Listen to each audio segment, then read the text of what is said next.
welcome to week 5, day 2. Let's talk about uploading things onto source control. And I might just end up doing like a workshop on source control for all my students because no clue if you did it properly. Let's find out. Assembler. Perforce, not Perforce. Laser Zombies Resurrected. Source. And so inside of trunk, so this is SVN. It's a little bit different from Perforce. The one I had up here is a Perforce server, and hopefully you guys didn't put it up on that. So Perforce has something called a depot, which holds all your stuff, and it's got a main branch, and that's just all my project stuff there. Laser Zombies Resurrected is the SVN server that I created for you guys, and somebody just uploaded it into the root. It's funny. You might notice that I said hi. You know, I edited that and posted it. So new matag.uasset trunk tags branches. So under trunk, nothing. So where did the rest of you guys put these things? Folder empty, branches empty, content. Somebody put up there. Michael UE, face asset. Yeah. So these aren't really Cade, UE, and whoever new matag is. Yeah. So that's not exactly what you're. Well, I mean, I didn't really give you any directions on it. So, congratulations, it's up there. But the way that SVN works is that you've got your main kind of branch kind of stuff here in trunk, and that's where all this stuff should probably go. I wonder if I can move it. Check it out. Can I move it? Lock file, edit file. Can I move it? Check out. Download. So Dolan, you weren't able to upload in Bedencourt. Were you guys not able to upload into it? So the easy way of doing it is just add new file. So you just go onto the assembly website, hit add new file, and then just browse to the file and upload it. But I was kind of hoping you guys would use Tortoise SVN to do it. So let me show you what that looks like and how to get that all set up. But yeah, so for Dolan and Bencourt, you uploaded it. Where's yours, Bencourt? Is this you? I don't even know who this is. You Matig. So yeah, you have your main trunk, and then you have branches that go off of it.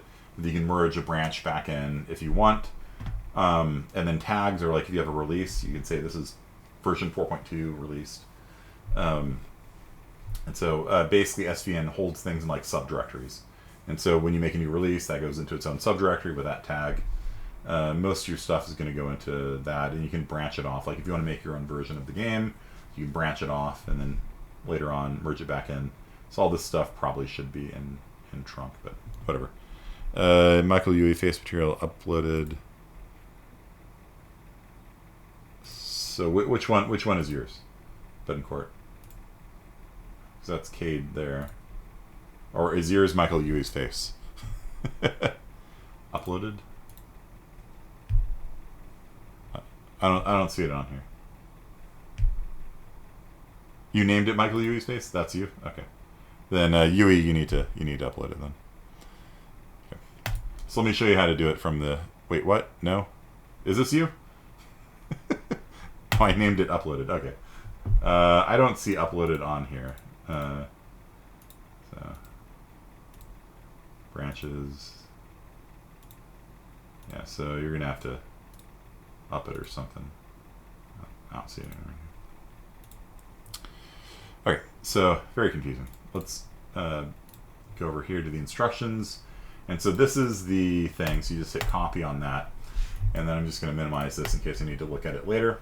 And so when you have Tortoise SVN installed, it adds a new thing to your right-click menu, which kind of annoys me because I actually don't like when all these things get added to my right-click menu.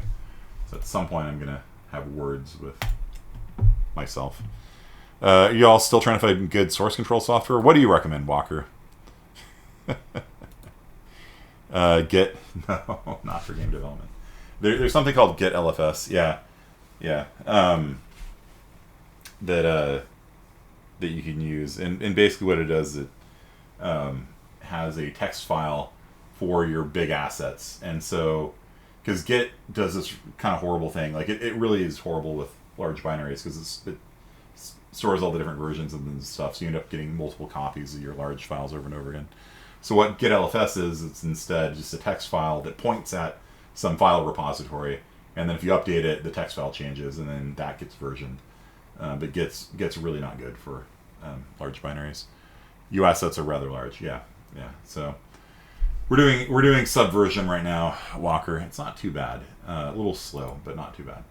So here is my Tortoise directory I made, and so if we make a new folder, and I'm going to call this one SVN delete me, just to show you how this process works. SVN delete me. Right click, and we are going to create a repo here, and repo is successfully created. You want to create the default structures? Yeah, sure, why not? So there, boom, open it up, and it creates all that stuff in there for you. And then you can do a SVN checkout. And the URL of the repository is going to be actually that thing that I just copied earlier. Checkout directory comes into here, fully recursive, and boom, there. And then it is going to do that. Yeah, was that fast, really? Was it really that fast? What happened here? DB conf. What happened to the folders that I had in there? Password.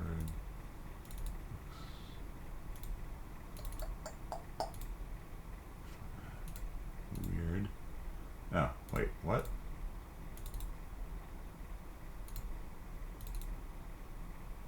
There. Okay, there's the stuff. Yeah, all right. So yeah, let me do that again. I don't want to create a repo. Sorry. I'm just going to do SVN checkout. I'm going to paste in that thing, checkout directory there, and let me do that. And then let's see if this works better. Okay, so that's the directory that it creates there.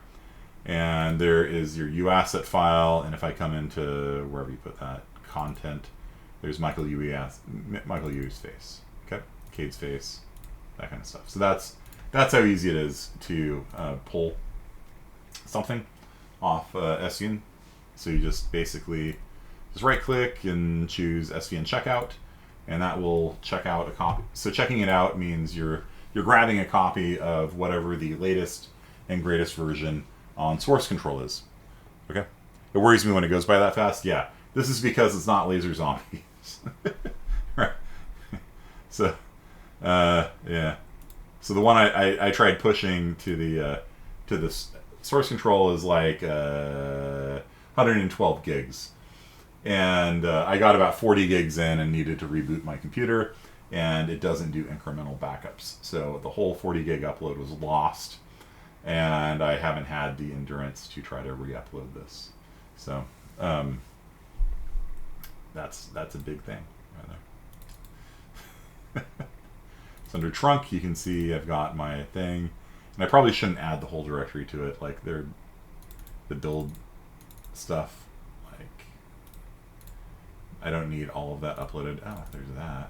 Yeah, okay. Drive data cache, that doesn't need to be uploaded. So I don't need all of this uploaded into it. But basically, yeah, I could just double click on this and it'll launch Unreal Engine, and yeah, so I can just click on and Tortoise SVN, I can do a commit, and then that will build a list of all the changes I'm going to send to the SVN. Okay, and currently, what is it? Nothing, or is it frozen? There's a very important difference between the two, as it's enumerating 112 gigs worth of data, right? Can you do separate branches like you do in Git? Yeah, you can have different branches, for sure. Yeah, SVN's branching is famously bad, but you can do it. So you can have one main and then a branch, and then when you merge the branch back in, then you get to go through the merge process, which is a thing. And so, yeah, okay, it unfroze, and then so we can see all the things that it wants to push to the server. So all that stuff, that all looks good. All these assets. rifle animations, all that stuff that should be up there. Mic stuff. And so all these things were added. And how I added them was you can just come in here and go into the thing, and you can just be like content, Tortoise SVN, add.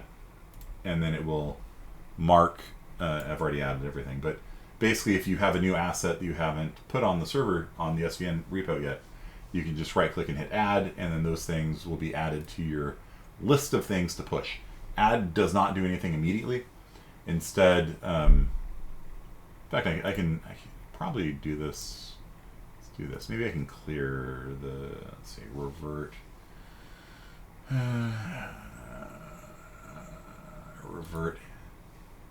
So maybe we can revert everything and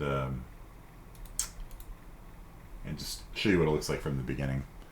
So that would update it. So yeah, the process you go through is if you want to push something to the server, is once you have Tortoise SVN all set up, and once it's initialized, so it connects to the repo properly, I'm going to actually just select, deselect everything, and I am going to revert everything. So that's going to revert everything, which means that it is going to maybe delete them, but hopefully it'll just remove them from the, maybe it's going to delete them because they're not on the server right now. Okay. So let's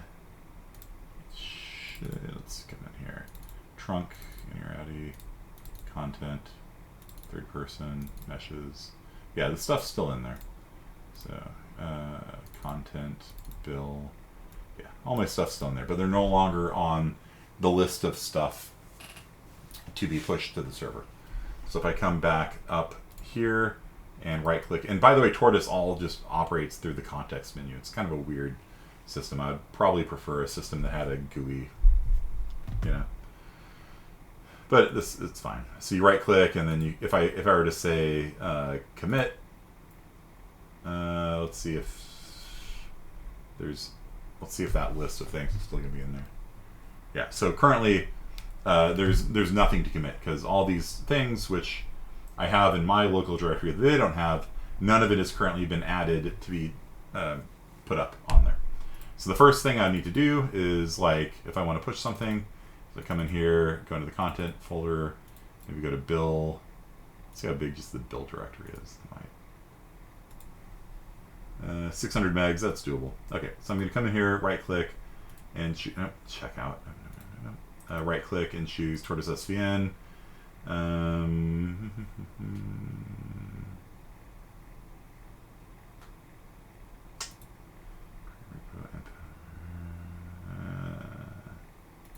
Support? No, I don't think so. You can selectively add things.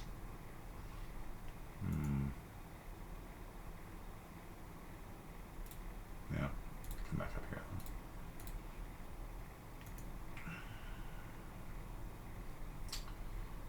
Let's do add. It's something that Perforce is a little bit better at.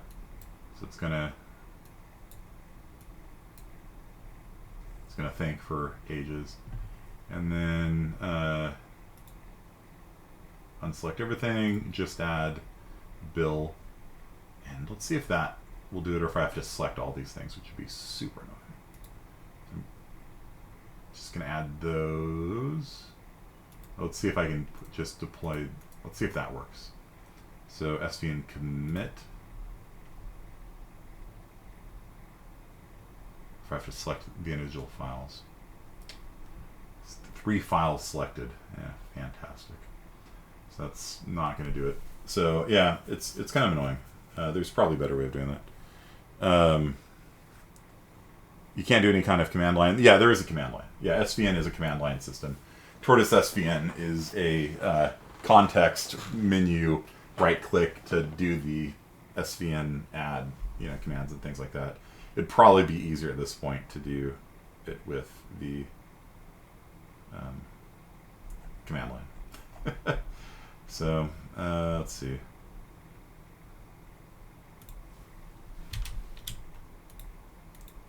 I don't want to select each of these. That's super annoying.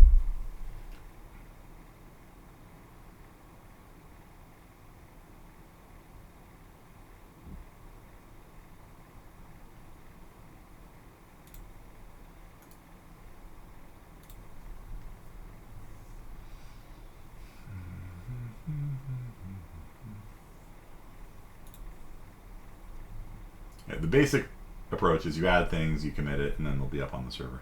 So maybe I'll just pick a couple things to put up there. So add. See, by default, it just wants to add everything, and I don't want to add everything. That's 110 gigs. We'll turn everything off. And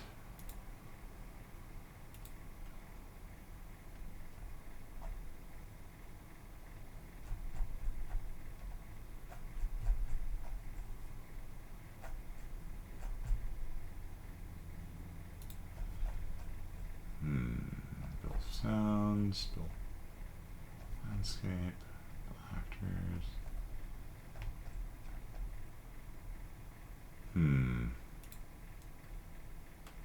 Can I add open with shell? I really don't like how Perforce fundamentally works. Yeah, me too. Yeah. So let's just add a couple things, just so I can show you guys how you can do this for your homework assignment if you haven't done already. So I'm just going to select a couple things to add and do that. Okay. Then I'm going to go to commit, and then it's going to thank for forever because it's enumerating 110 gigs, which again, it's not. The files, it doesn't have to go through 110 gigs. So you can see here, those three things that I added are there now. I'm going to be like, whatevs, what a great commit message there. Then it's going to show me all the things that are, the unversioned files are the things that I have not added. So I can have an opportunity to add those as well. So I can add in, you know, these things if I want.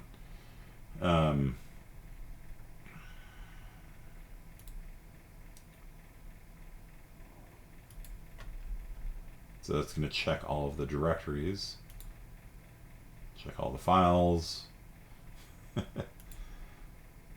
none, all added. So I'm just going to upload the stuff that I've added already, hit OK. And then it connects to the cloud server and pushes them out. And I do need more experience with SVN to do this. Like I said, I used to use it a lot a while back, and use it extensively for a project that I worked on. But yeah, it's always the kind of thing that you need more practice at. So there you go. So it's all uploaded now. And then if I come to the Assembler website, go over here. There's your Zombies Resurrected, source, trunk, inny, content, bill, actors. You can see here the things that I selected to add. So there you go. So that's what it is. And then you guys can hit checkout, and then those files will download to you. Right. So you can download them individually, or you can, like, if you want to download that, you know, or you can use Tortoise SVN and check them out, and then they'll download to you. So I was talking to the dean yesterday and to the school's admin person, and I think we're going to set up a repo server on premises. So Walker, I don't know if you heard that. That's your work's internet died. That's actually pretty huge. So source control is really important, especially for online learning, which we're doing a lot of these days. And so the Betancourt, can you still hear me? And so the school is looking like they're going to allow us to host Perforce, or probably not Perforce because it's expensive, but SVN or Git. And so I'm gonna play with it a bit more. Once we get the server up, then I'll try putting a free Perforce Helix Core server up there. Try a free SVN and a GitHub. GitHub LFS is really tied to GitHub. Like they want you to host it on GitHub. You know, I don't know how easy it is to self-host LFS. I've heard it's difficult. So, but that'll be pretty exciting, because that means that we will be able to not have to pay Assembler. We have a free trial for a couple months, right, for this thing, but it's $15 a person a month normally to use Assembler. So it is not a cheap product, and we've had issues with their thing as it is. So We'll probably move to a self-hosted solution in the reasonable future. So not that I'm knocking them. Like, it's nice they've put this whole thing together.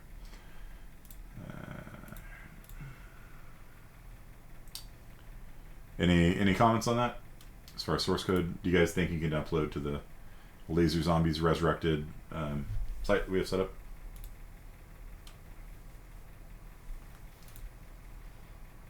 Okay.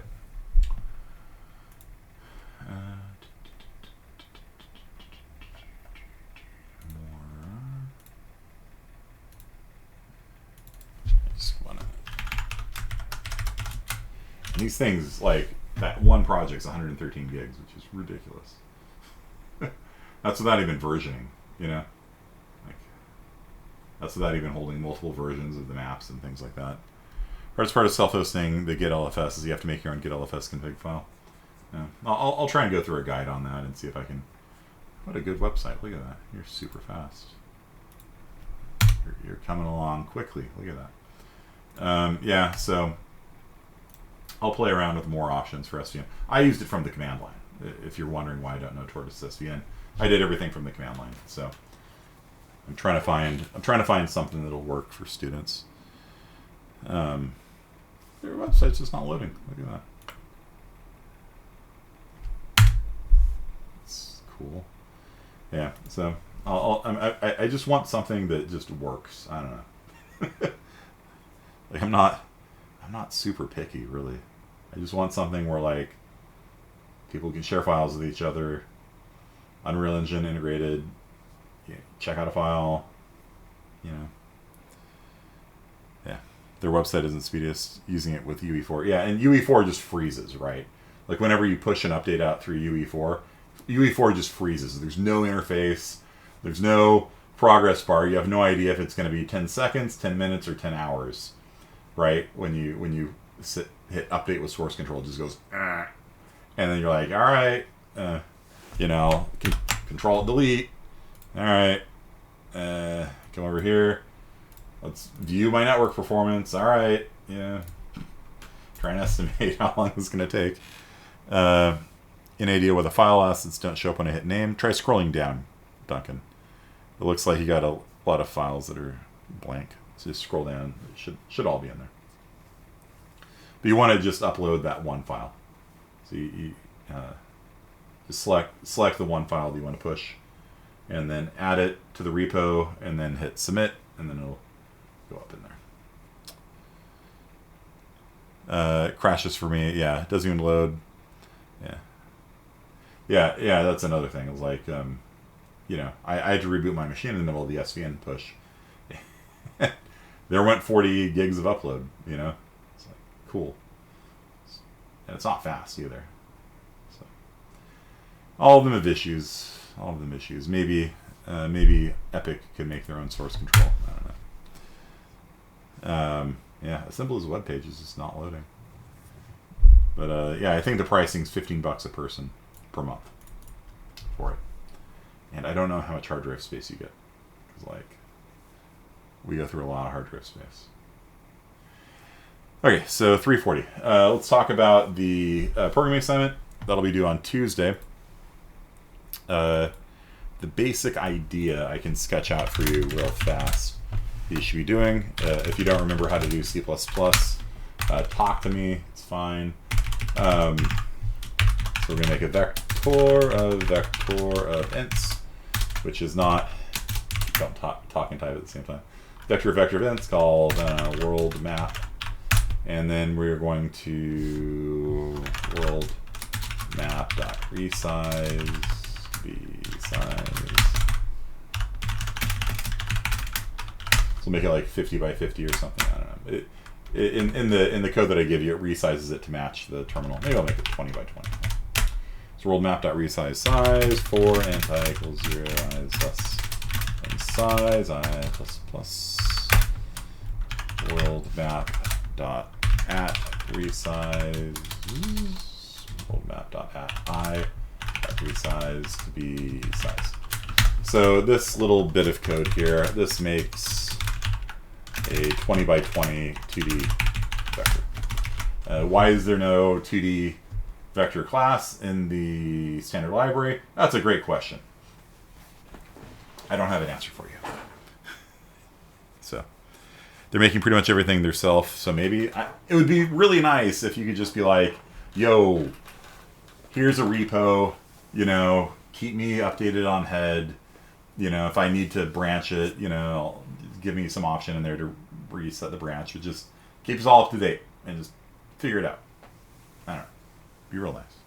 Standard library gamers. Okay. So anyway, so this is the standard library way of making a 2D vector.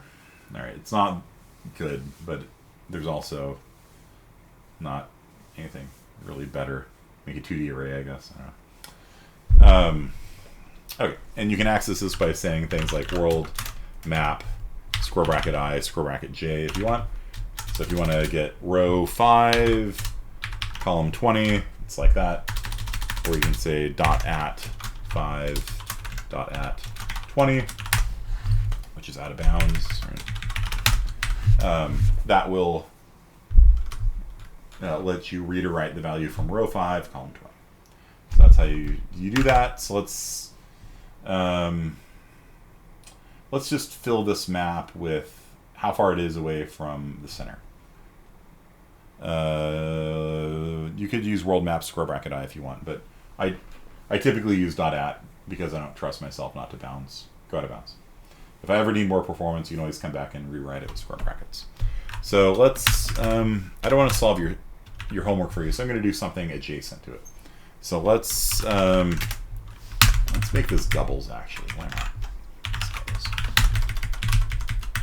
And let's make it 10 by 10. Just keep things under control. Let's write down how far each point on the map is from row 4, column 2.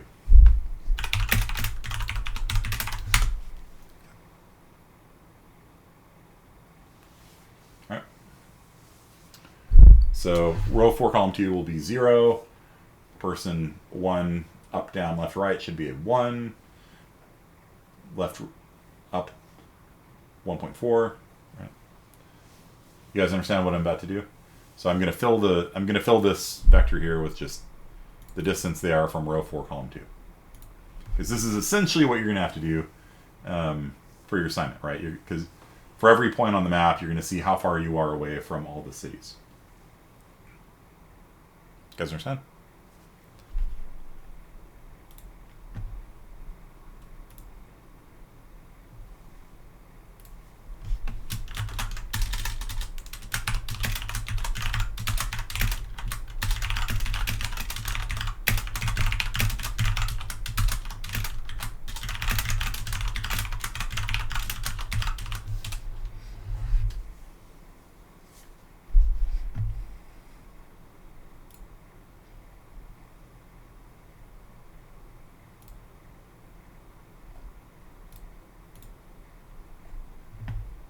Okay.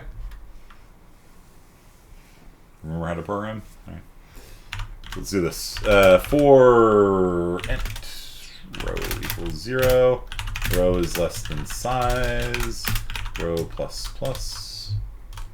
So starting at the top row, going to the bottom row. For int column equals 0, column is less than size, column plus plus. So for every row, for every column, we're going to set the value of the world map, which isn't a world map, is it really? Shouldn't really call it world map. Call it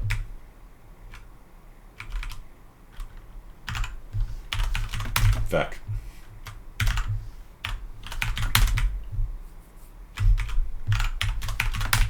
All right, so for every element in vec, we're going to write down how far away that point is away from the row and column, from row 4, column 4. Row 4, column 2. Okay, so vec dot at row dot at column is equal to, so the value at that point is equal to how far away that point is from row 4, column 2. And that is the Pythagorean theorem. Pythagorean theorem, also known as HIPOT, which is illegal in some states still, but legal in California, thankfully. So HIPOT of the row minus 4, so we're doing row 4, column 2, and row column minus 2. And then, after we've set all these values, we'll just output them. I guess we can output it immediately. I guess technically we don't need to write it. So cout vec.at row.at column, followed by the tab character. And then at the end of every row, we are going to print return, and there we go. Did I screw up? I probably screwed up. Yeah, that's fine. Okay. Include CMath. Good. Good. All right. Compile. Run. There we go. Okay. So you can see that at row 4, column 2, it's 0 away. Person 1 to the right, 1 up is 1 away. Person 1 to the right and 1 up is square root of 2 away, and so on and so forth. So what you're going to do is kind of do that, something similar to that, for every city. So if there's 3 cities on the map, you're going to find which one's the closest. Okay, so I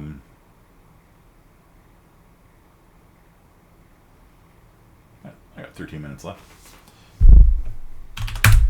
All right, so let's make a, I don't know, city class or something. Struct city. Just got an int row and an int column and char tag.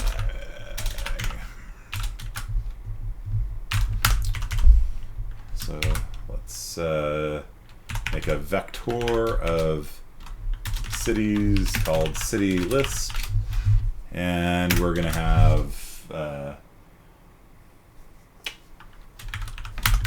first city, the second city, and the third city. The first city will be in the top left corner, and it's going to be called Seattle, or S for short. The next city is going to be at row 4, column 2. We'll call that Fresno. Row 4, column 2 for Fresno. F to pay respects, F for Fresno. And then we'll have Miami at row 8, column 8. Welcome to Miami. There we go. So now we've got 3 cities: Seattle in the top left, Fresno about where we are, and Miami in kind of the bottom right. Seattle kind of in the extreme top left of the map. So now we need to do is say, for every spot on the map, rather than figuring out how far it is from, now I should call it world map again, shouldn't I? And rather than making it a vector of doubles, let's make it a vector of chars. Why not? Okay, and the char being the owner. Yeah, sure, why not? Okay, so just to make everything, I'll just leave it as vec. Okay, so I'll comment that out, and let's get rid of the tab. Let's just make it, let's print out every character. Okay, and yeah, okay. So for every point on the map, what we're going to do is we're going to go through every city and see which city is closest. So do something like this, like say int size t technically, whatever, int nearest is equal to 0. That's the index into the city list. So we're going to start off by just assuming Seattle's closest and see if we're proven wrong. So for every city, so for int I equals 1, because we start at 0, we just assume Seattle is the closest. We don't need to do it again. For int I equals 1, if I is less than city list dot size I plus plus, it's going to yell at me for this. Use size t and make you a size t. Also, it's just an unsigned integer. Don't get too excited. So for every city in the city list, we want to see if that. Okay, so double closest distance is equal to how far is Seattle away from us? Hypot row minus Seattle city list 0 Seattle dot row. So how far our row is away from Seattle's row, and how far our column, the spot we're currently on, is away from city list at 0 dot column. Okay. So we're going to start off assuming Seattle is the closest, and we're going to write down how far Seattle is away from us. Pythagorean theorem. So if Seattle is at 0, 0, and we're currently at row 1, column 1, this will be rows 1, Seattle's row is 0, so it's going to be 1, 1, so it's going to be the square root of 2. So we'll say we're 1.4 away. Okay. So then we're just going to say for every city, if they're closer, so double distance is equal to the hypot of the row that we're at, and there. Let's just copy this. So double distance is equal to the distance that we're currently at from the one that they're at, like that. And so if that city is closer, if distance is less than closest distance, so if Fresno is closer to us than Seattle, then the closest distance equals distance. And let's start off with vector.at row dot at column equal to city list dot at 0 dot tag. So we're going to start off with the letter here being the tag of Seattle, and then if we find somebody closer, closest distance is now distance, and the owner of this spot is now going to be that tag. So it's a triply nested for loop. For every point on the map, we're going to go through every city. If that city is closer than the closest we found, it's the new winner. It's the new closest one. I guess we don't need G at all. And then we write in the new owner into the vector.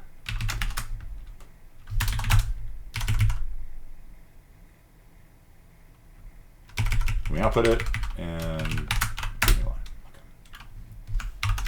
So there we go. So you can see Seattle is owning the Pacific Northwest. Fresno occupies California through the Midwest region, which Fresno kind of is for some reason. It includes the mountain states, even though we shouldn't. Seattle should probably own the mountain states, philosophically speaking. And then Miami owns the extreme southeast of the world. So there you go. There's your homework assignment. 6 minutes left to go in class. Any questions? I talked pretty fast, so if you have any questions, please ask. That's the general structure. You can't take this code and make it work with the code I gave you. You're going to have to understand it and write it yourself. So, let me drink some Arkansas spring water. Tastes a little funny. I don't know. I don't tell you. Didn't know that Arkansas was really renowned for its spring water. It's got kind of a minerally smell to it. I don't really like the flavor either. Calcium, magnesium, potassium, and a lot of dissolved solids. Yeah. From the Ouachita Mountains. Got no calories, that's good. What is the time complexity for this? It is the number of tiles on the map times the number of cities. So, for every tile on the map, you are going to get the distance between it and every city. So, it is not a great algorithm.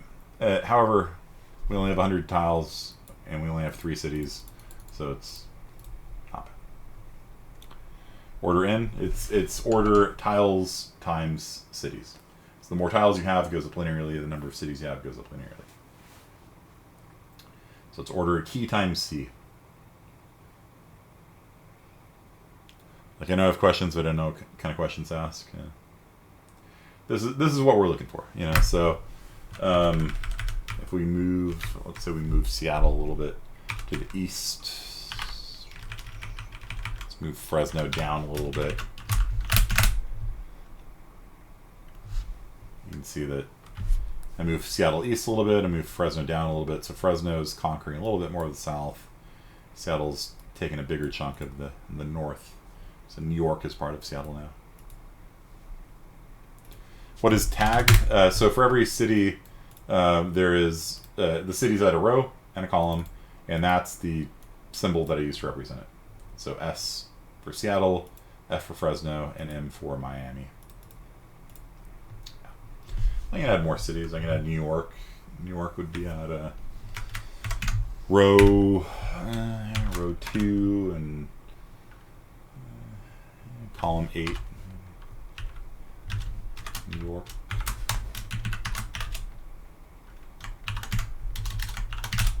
So see, New York's conquering this area now.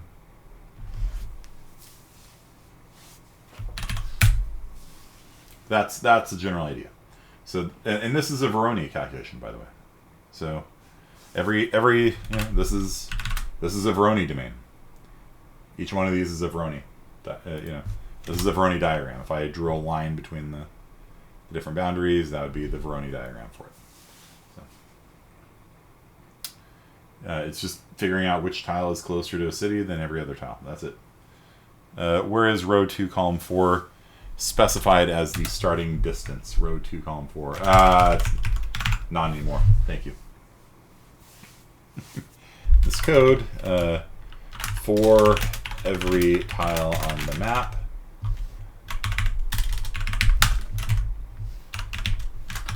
Start by assuming Seattle is the closest. Then go through every city and see if it's closer. If it is, write down the new winner.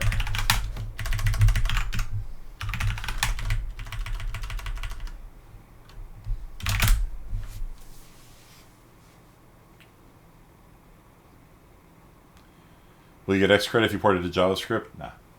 JavaScript's a punishment.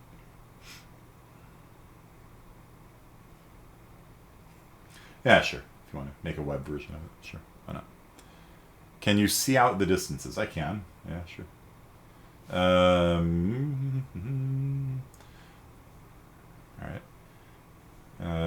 So let's see out the distances. Okay. See out tile.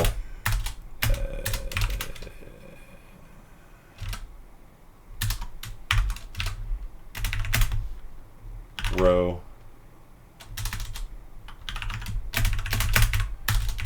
comma, column,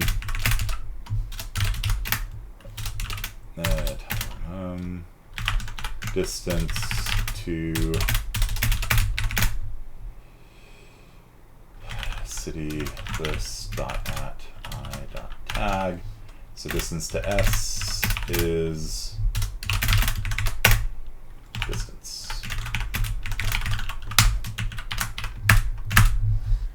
So it's going to run through all the different calculations that it's doing.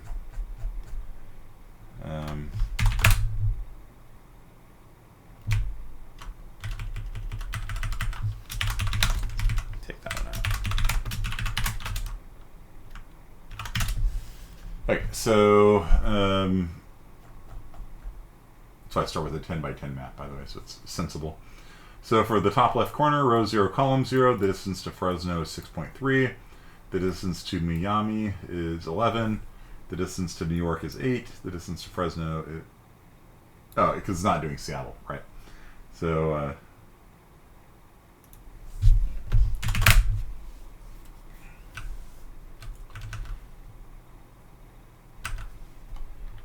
closest distance.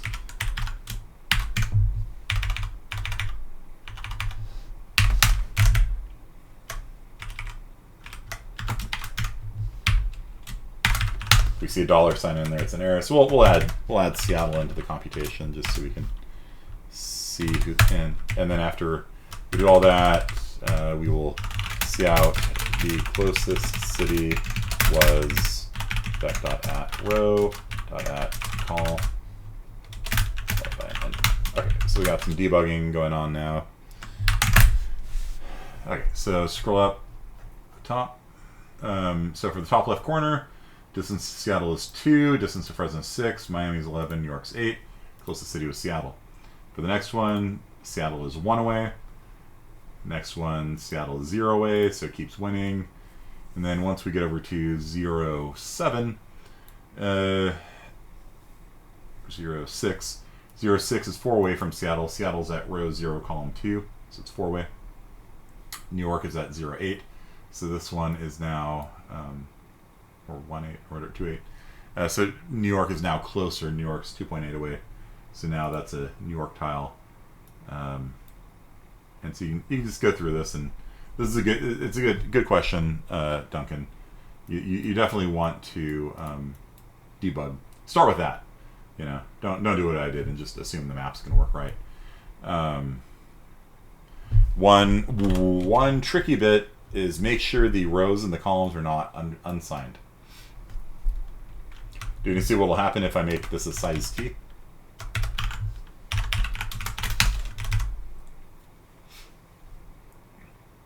You want to guess what will happen if you make it? This is the same thing as saying unsigned. It's basically an unsigned long. Let's try this. Anyone want to guess what will happen if you do that?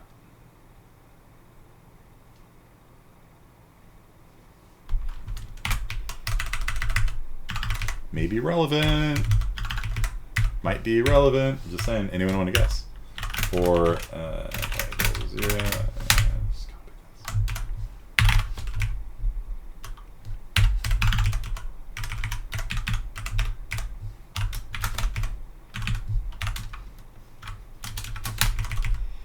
So after we're done with all that, we'll output the map. No guesses? If we use an unsigned integer? You see that?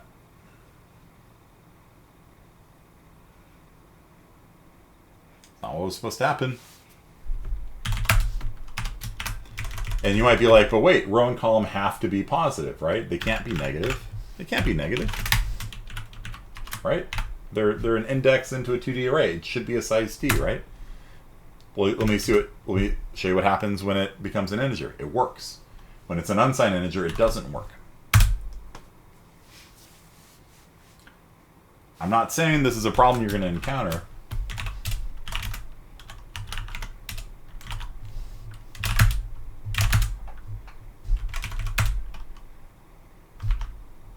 But, I don't know.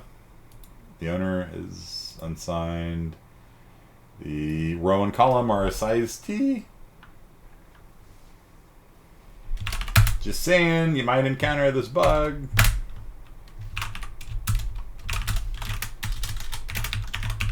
Why?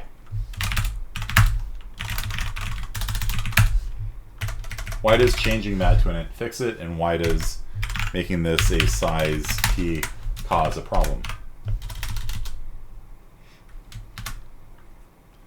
Why? Yeah, the row and column can't ever be negative. How can that cause a bug? Right? These are just indices into a 2D vector, so to speak. Well, let's look at the debugging output. Okay, all the number down here, these all look fine. Oh, wait. It's good. Let's go look. This is why debugging information is really nice. You can figure out this problem real fast. Tile 0, 0, distance to Seattle is 1.8 times 10 to the 19th power. Distance to Fresno, 2.6 times 10 to the 19th power. And then once we get over to 0, 2, the distance to Seattle is 0 now. And when we go to the right, the distance is 1, the distance is 2, the distance is 3. These are all correct. And these spots here, which were supposed to be New York's, aren't, because New York is still 1.8 times 10 to the 19th distance away. What the heck is going on here? Pretty sure that it isn't a near infinite distance away from New York. So what's going on here? And why does changing that back to an integer stop it? This is a deep philosophical issue in computer science, which is when should you use an unsigned integer and when should you not? And the answer is you usually should not. You usually actually shouldn't use it for exactly this reason. Because even if these things are just being used, right, like the row and the column are being used to index into a vector, right? There's no reason why they should be negative. Is it like wrapping around or something? It is. But where is it it's underflowing. Where is it underflowing? Remember, an unsigned integer cannot be less than 0. So how are we getting a number less than 0 out of this?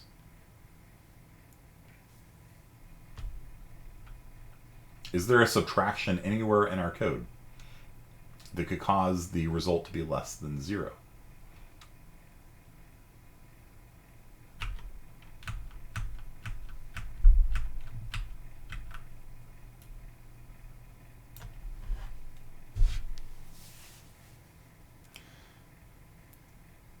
What's happening there?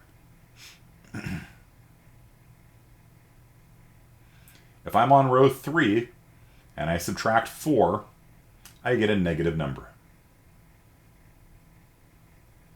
Negative 1 is 1.8 times 10 to the 19th power when you have an unsigned long law. You are underflowing.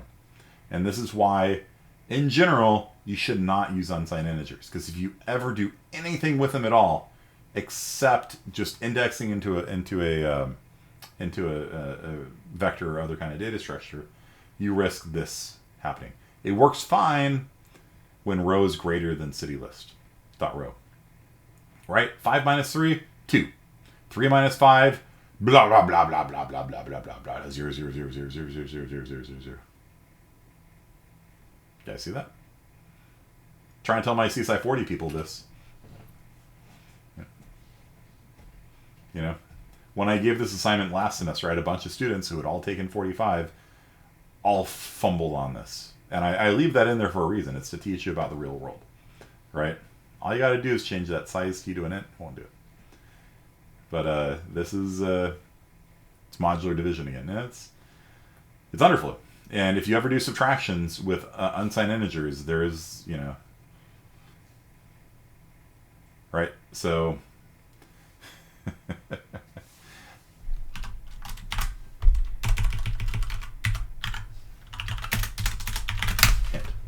okay, done. Works fine. 3 minus 5 is 1.8 times 10 to the 19th power. Otherwise, if you make it a signed integer, then it's negative 2. Right? So that's the difference. Okay. JT and Moya, oh, you guys did figure it out, but that was 2 semesters ago. Last semester was summer. So, it's a professor's code. It must work correctly.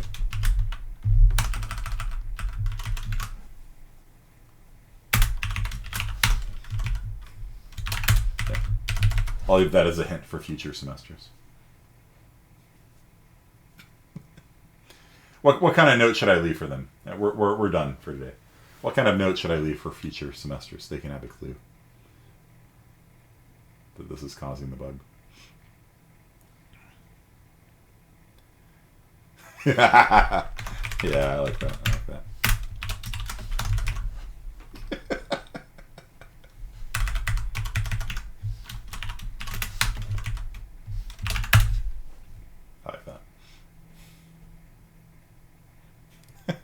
Solve bug for extra credit. For credit, if you want to get it right. It's too kind.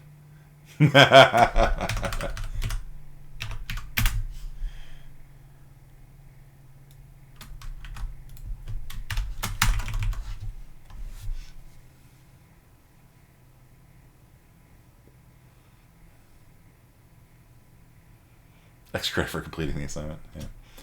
Okay, so that's it for today, everyone. It will be due on Tuesday, so get it done. All you have to do is screenshot it working and send it to me. There's a lot of things in the README file. Don't stress out too much about doing all of them. The main thing is I just want to see Voronoi working. And then if you want to do cool stuff like Walker had all of the different cities from the Warhammer Fantasy, I believe, universe in there. Does Walker not exist? Okay.